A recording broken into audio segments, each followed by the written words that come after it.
ఇటీవలి కాలంలో ఓటములతో డీలాపడ్డ భారత మహిళల హాకీ జట్టు ఇవాళ్టి నుంచి జరిగే ఆసియా కప్ ను విజయంతో ఆరంభించాలి అనుకుంటోంది. పూల్ బిలో థాయిలాండ్ తో జరిగే తమ తొలి మ్యాచ్ లో వరల్డ్ నెంబర్ 9 భారత్ ఫేవరెట్ గా బరిలోకి దిగుతోంది. జపాన్, సింగపూర్ కూడా ఇదే గ్రూప్ లో ఉన్నాయి. ఇక పూల్ ఏలో China, Korea, Malaysia, Chinese Taipei జట్లు ఉన్నాయి. ఈ నెల 14న ఫైనల్ జరుగుతుంది. ఇక వచ్చే ఏడాది బెల్జియంలో జరిగే వరల్డ్ కప్ నకు క్వాలిఫైయింగ్ టోర్నీ కావడంతో ప్రతి జట్టుకు ఇది కీలకంగా మారింది. ఇక వెటరన్ గోల్ కీపర్ సవిత, ఏస్ డ్రాగ్ ఫ్లికర్ దీపిక గాయాలతో టోర్నీకి దూరం కావడం భారత్ కు దెబ్బగానే పరిగణించాలి.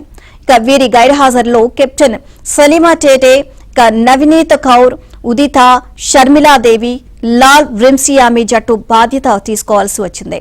ఇక భారత జట్టు 2004, 2017లో ఆసియా కప్ విజేతగా నిలిచింది.